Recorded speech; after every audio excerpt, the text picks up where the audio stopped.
A four-state hero missing in action for more than half a century is finally returned home and laid to rest. The rescue effort at the building collapse in Surfside, Florida intensifies as nightfall approaches.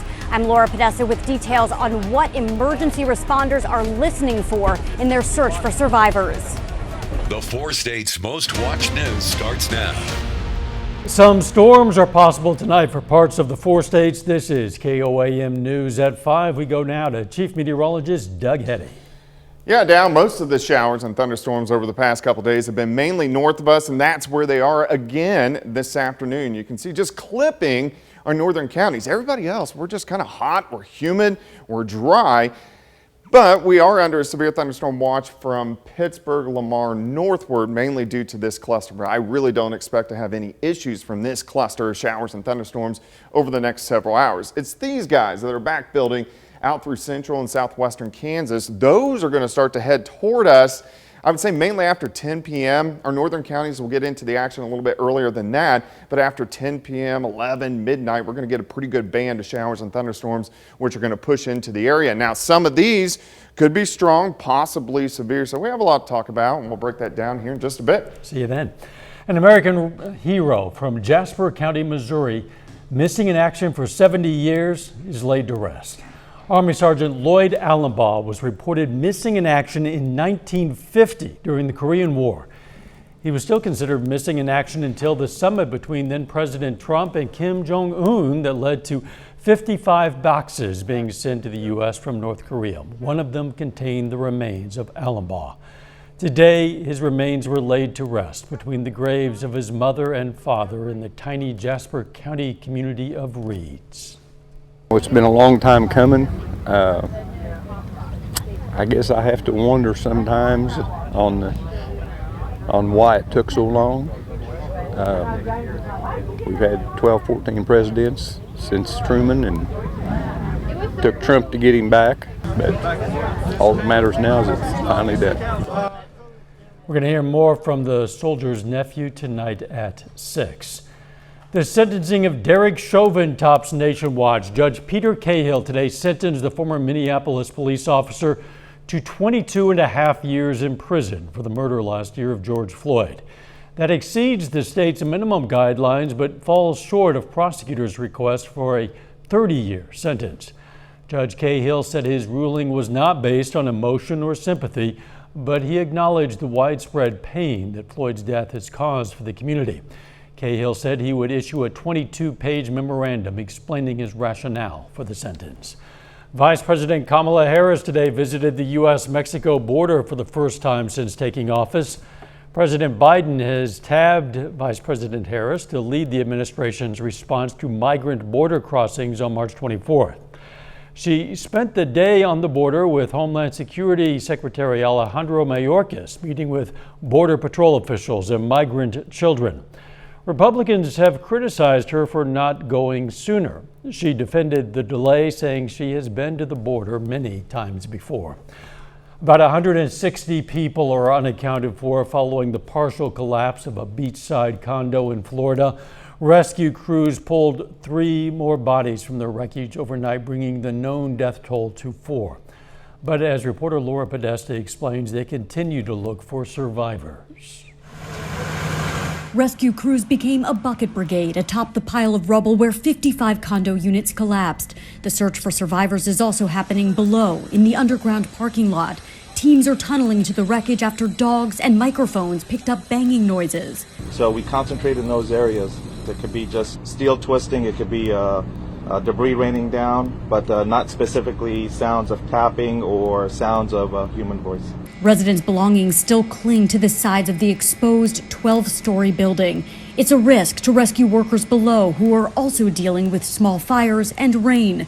Dr. Howard Lieberman is a medical manager with the Urban Search and Rescue Task Force. We know that people can survive for extended period of times under the rubble, so we're going to keep them going until we're told, time's up. Friends and family of the missing are gathering at a nearby reunification center and posting photos like this one on social media, still holding out hope. Near the scene, there were prayers for the missing and for healing. This man is desperate to find his three friends, Andres Galfrescoli, Fabian Nunez, and Sofia Nunez Galfrescoli. I was there every day on the week, and I was there 4 hours before the collapsing. Ariana Heavia's mother is missing. I think I'm trying to brace myself for the worst and the best, and it's really hard. Just not knowing is just the worst part. The cause of the collapse is under investigation. The 40-year-old building was undergoing routine inspection. Laura Podesta, CBS News, Surfside, Florida. That routine inspection was taking place on the roof, but officials do not believe it was the cause of the collapse. The Justice Department is going to challenge Georgia's new election law in court. A lawsuit filed by the department claims the measure will disproportionately affect minority voters. And the DOJ says that was the intent of the Republican-led legislature that passed it. The suit takes aim at several provisions, including new voting ID requirements, limiting the use of ballot drop boxes, and a ban on efforts by churches and civic groups to provide food and water to people waiting in line to vote. A man in Germany armed with a long knife killed 3 people and injured several others, some seriously, before being shot by police and arrested. Police identified the suspect as a 24-year-old Somali man living in Germany. Police say his gunshot wounds are not life-threatening. Witnesses say pedestrians used chairs and sticks to hold off the attacker until police arrived. The Girl Scouts of America are trying to make the world a better place, one tree at a time. Under a new program called Project Planet, Girl Scouts will now be able to earn a badge for planting a tree. Some Girl Scouts in Columbus, Kansas today met up to put in the work to earn their badge. Our girls being a younger troop, this is something that we hope we can watch the tree grow as they grow over the years through their Girl Scout years, so to speak, and it just helps them learn about being good stewards of the environment. Girl Scouts have until Arbor Day to plant a tree and earn their badge. Some other area kids today got a lesson on nature and wildlife. Pitt State's Nature Reads program hosted a camp for kids in 1st through 3rd grades. The camp features activities including insect collecting, bird watching, and interacting with live animals.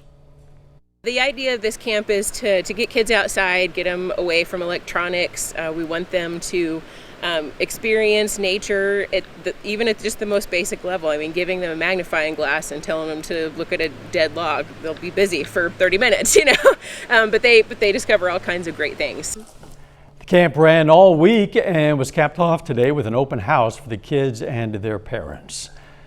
Still ahead, police investigate how a car managed to get onto the runways of one of our country's busiest airports.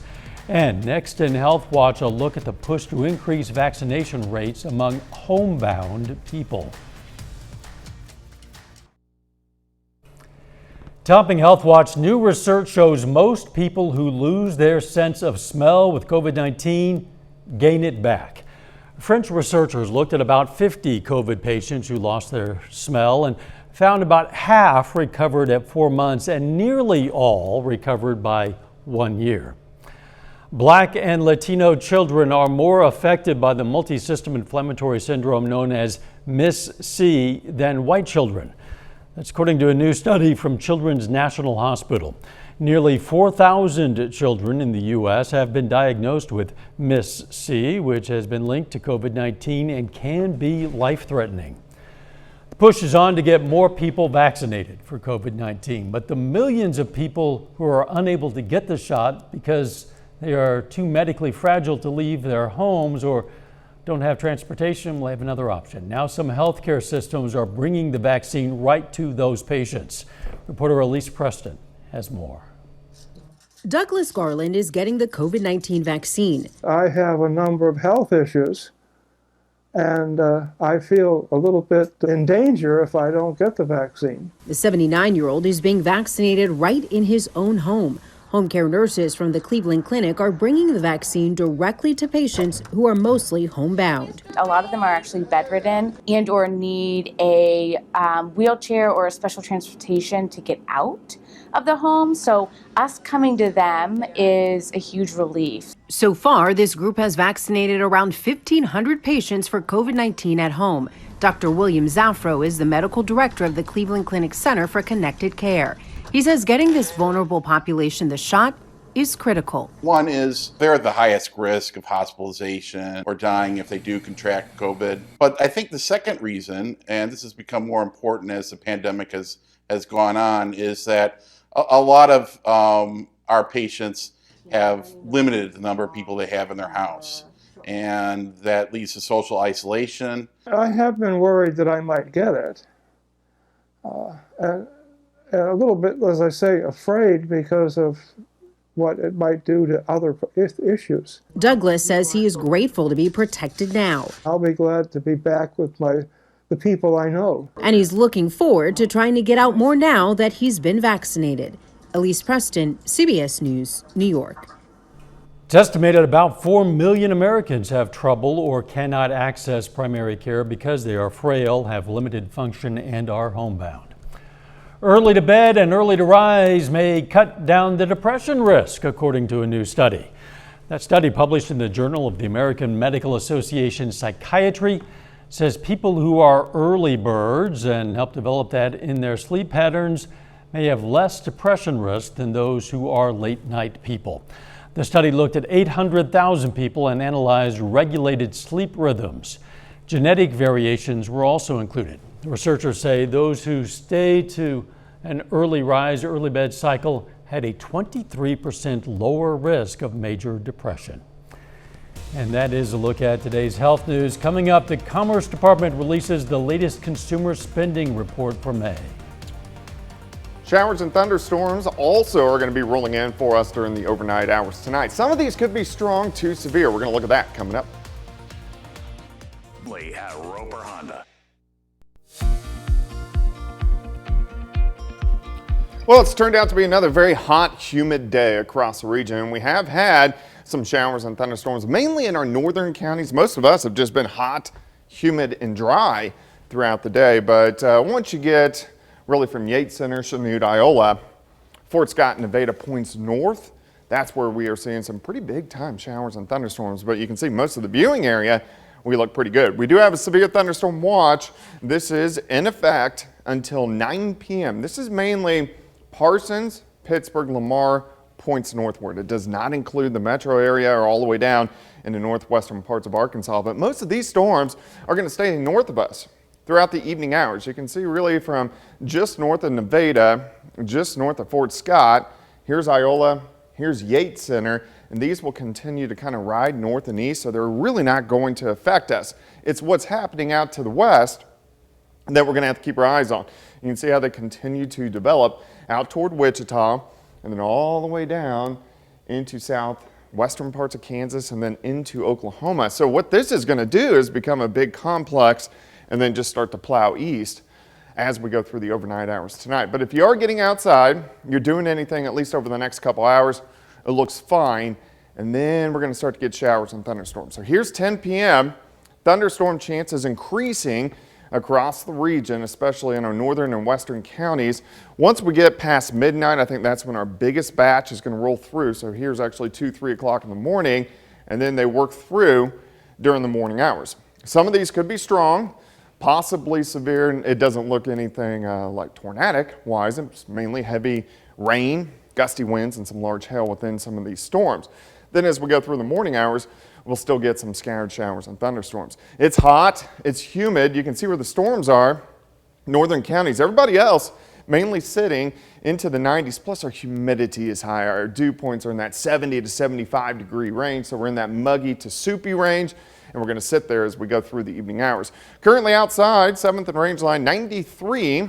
We have a dew point of 70. Relative humidity is at 47%. Through the evening hours, we slide back through the 90s, 80s, eventually into the 70s, but you can see those showers and thunderstorms increasing as we go through the evening hours. So we're going to watch this batch as it works through tonight into tomorrow morning.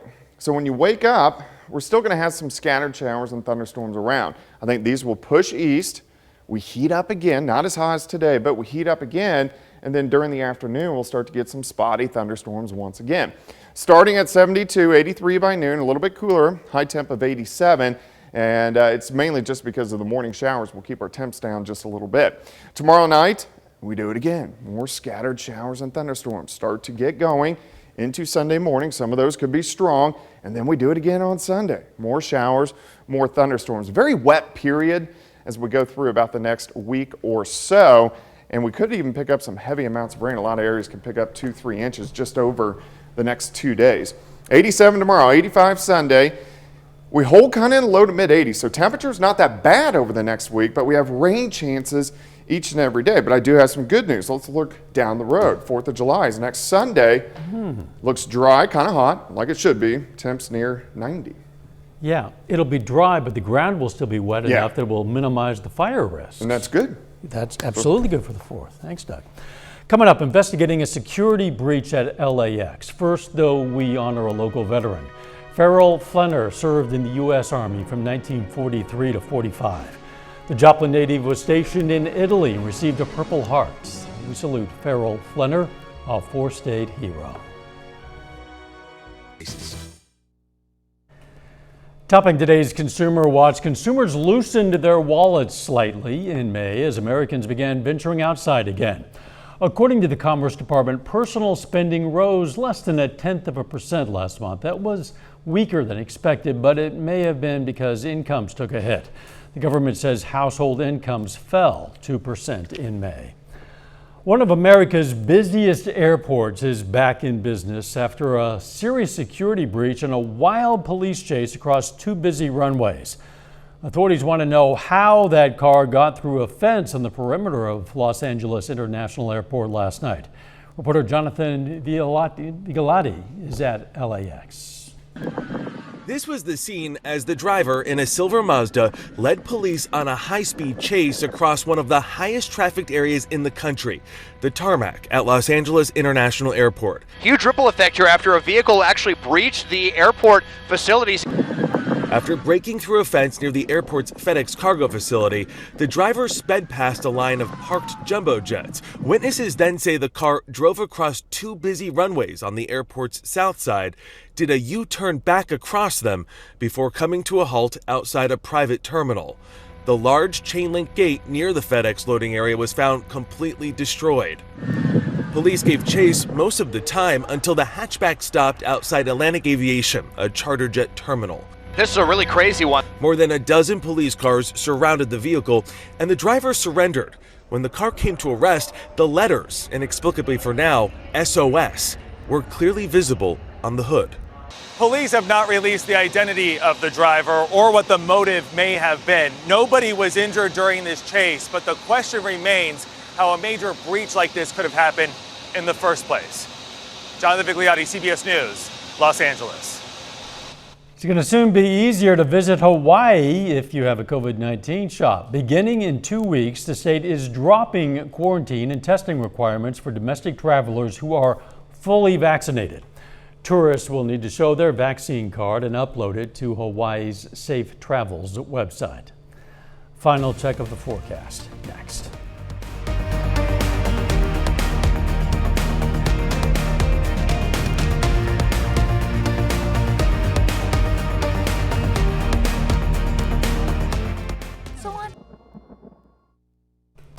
The CBS Evening News is next. Then on KOAM News at 6, we're going to have more on the funeral of Korean War soldier Lloyd ALUMBAUGH from Jasper County, who was laid to rest today.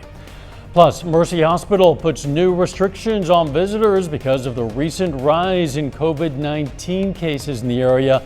And the Grand River Dam Authority recommends a blue-green algae advisory remain in effect for parts of Grand Lake. Stay with us for the CBS Evening News and then KOAM News at 6. Before morning, at least, there's a good chance that some of us are going to see some thunderstorms. Yeah, most of the evening is going to be dry. We will start to get some thunderstorms in here late evening in our northern counties, but most of us, it's going to be after midnight tonight. Scattered thunderstorms again tomorrow morning, afternoon, Sunday morning, Sunday afternoon, really that trend all week long. Good news here, though, temperatures a little bit cooler. We hold into the 80s instead of the 90s. Definitely some welcome relief for the weekend. Thanks for joining us. The CBS Evening News is next. And of course, we're going to be right back here for KOAM News at 6. See you then. Let's make it a great evening.